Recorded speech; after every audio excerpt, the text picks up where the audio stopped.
Hey everybody, and welcome back to Welcome to Sublime. Today we're going to be reading something that I wrote. Gio doesn't know what it is, and he's going to respond with his opinions on it.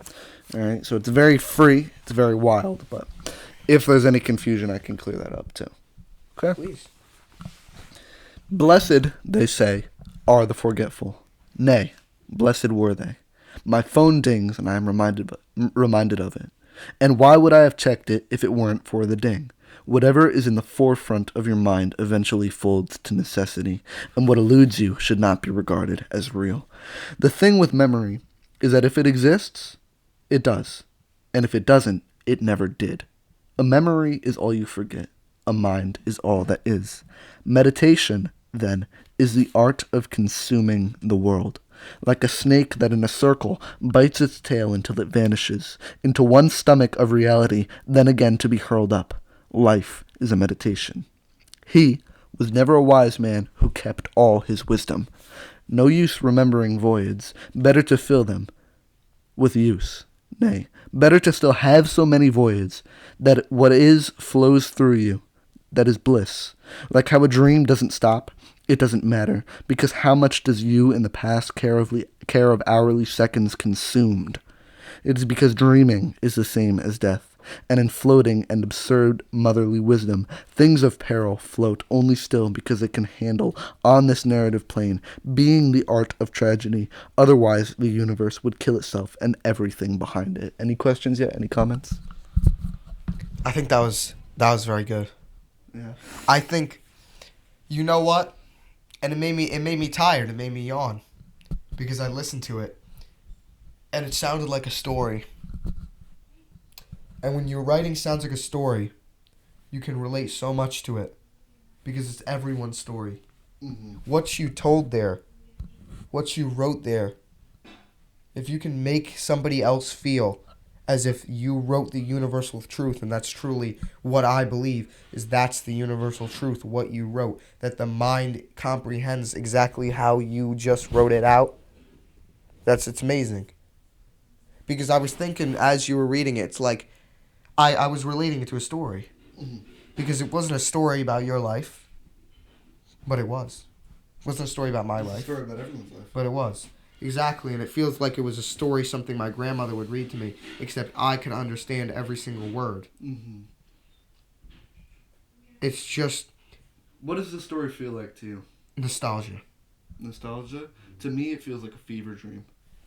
That's like really close, because fever dreams are signs of nostalgia, Mm-hmm. reminiscence. I can't speak, but reminiscing.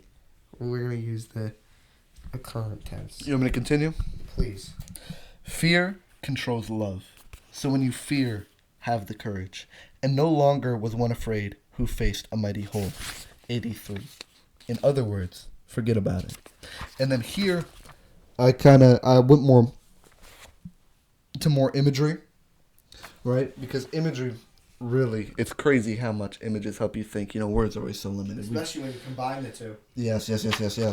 So, I drew the Tao, and if you're not familiar with the Sublime, go and watch some previous videos. But essentially, all We you should need really to make a segment about it. we should I could do some lectures. We need like a whiteboard and stuff, right? But essentially, what you need to understand: think of human consciousness like a circle, right, and like a ripple, how it expands as you grow. We gotta do some demonstration videos. Now, if you draw the Tao, right, yin and yang, over that, you see that every man's life precedes another's, not in birth, but in will. Okay? Of course. So if you draw the Tao over top of what's representative of human consciousness, the sublime, you observe the black circle falls upon a line, which I always represent as man, because if it's a circle, right, the sublime is the edge. That's what sublime means. It means on the threshold of. So if you're on the edge of the circle between life and death, consciousness and unconsciousness, that's where your interests lie. That's your life force for keeping you alive. When the white dot crosses over the line, it looks like this. Right, this part right here. In other words, the circle, right, another ripple, that's going to expand.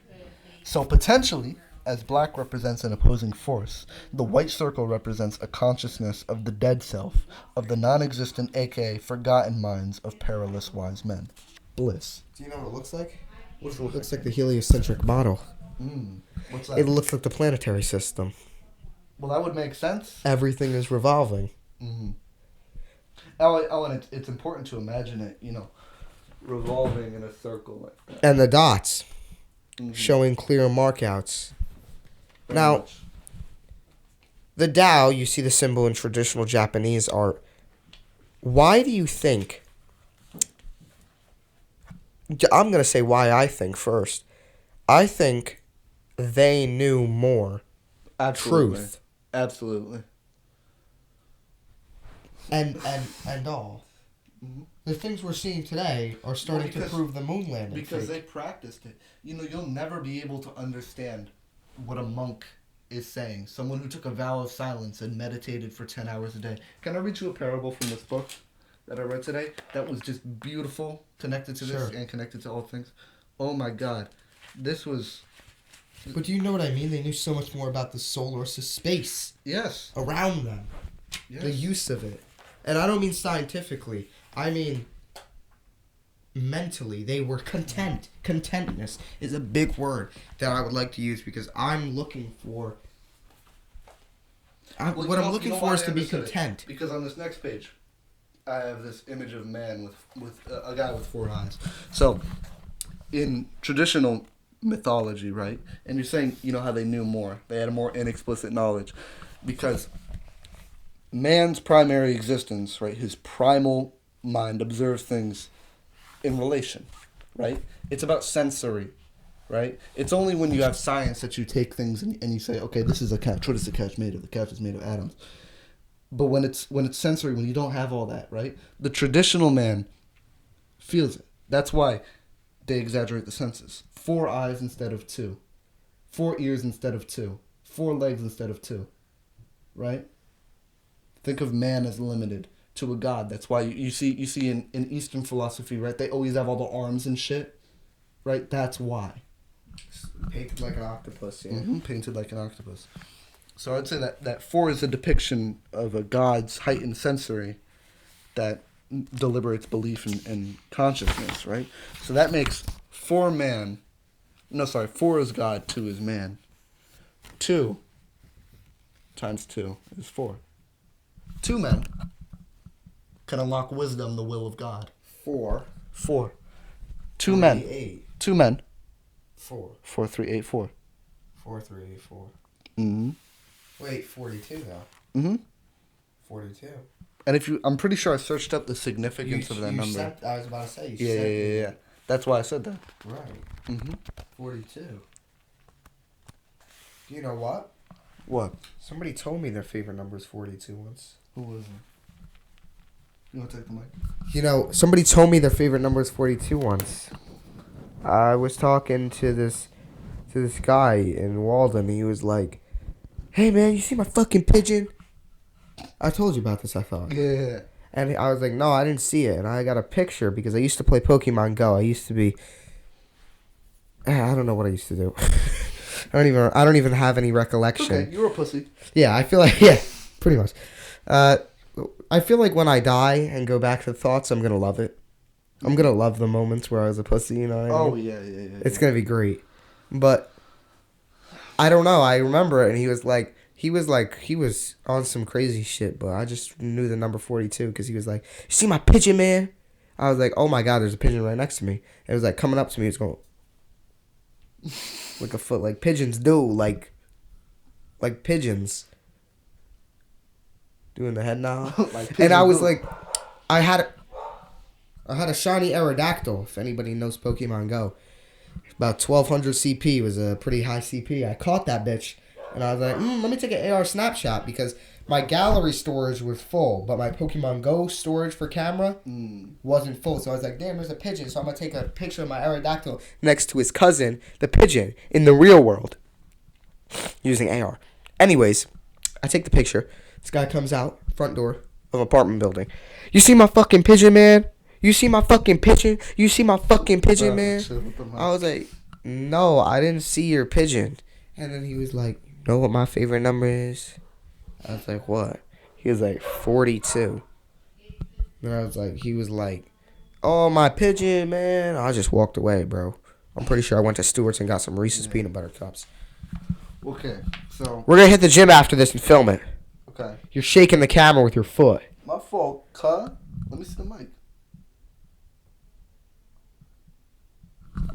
I think that in theme with all we're talking about, Eastern philosophy and stuff. 42 minutes. 42, man. Would you like to read? I hate reading. No, well, I'm gonna read it. To Well, would you like to hear some Yeah, Buddhist please. philosophy? So I thought This is that Buddhism? well, I don't know anything. yes, about yes, yes. Buddhism, really. Well, you don't have to. All knowledge is one. All right, but just absorb the beauty of these words. I couldn't have put it better. Well, I didn't put it, but I guess I sort of did, in a way. He wrote the book. Listen. Go read it. Body is nothing more than emptiness. Emptiness is nothing more than body. The body is exactly empty. The emptiness is exactly body. The other four aspects of human existence, feeling, thought, will, and consciousness, are likewise nothing more than emptiness, and emptiness is nothing more than they. All things are empty. Nothing is born, nothing dies, nothing is pure, nothing is stained, nothing increases, and nothing decreases. So, in emptiness there is no body. No feeling, no thought, no will, no consciousness. There are no eyes, no ears, no nose, no tongue, no body, no mind. There is no seeing, no hearing, no smelling, no tasting, no touching, no imagining. There is nothing seen or nothing heard, nor smelled, nor tasted, Nothing. nor touched, nor imagined. There is no ignorance, and no end to ignorance. There is no old age and death, and no end to old age and death. There is no suffering, no cause of suffering, no end to suffering, no path to follow. There is no attainment of wisdom, and no wisdom to attain. The Bodhisattvas rely on the perfection of wisdom. And so, with no delusions, they feel no fear. Remember, I said fear narrates the There's a world. lot of nothing. And have nirvana here and now. There's no anything. All Buddhas, past, present, and future, rely on the perfection of wisdom and live in full enlightenment. The perfection of wisdom is the greatest mantra. It is the clearest mantra, the highest mantra, the mantra that removes all suffering. This is the truth that cannot be doubted. Say it so. Gate, para gate. I don't know how to speak this language. Let me Whatever. see. I feel like that would be pronounced like that, yeah? Where is it? Yeah. Well, the E is emphasized, so it's E. Eh? Yate, perigate, perismiagate, moyai, and strava. And that means gone over, gone fully over, awakened, so be it. And I think that's talking about That's the circle. good. I think that's talking about the sublime. Gone, consciousness, your body. I should start writing in a Gone, different gone. language. Gone over the circle, awakened because you're over the circle. And so be it. So be it. Because what else are you can't going to control do? it. What else are you going to do? You have to die. You have to die. So you better die before you let me get to you first.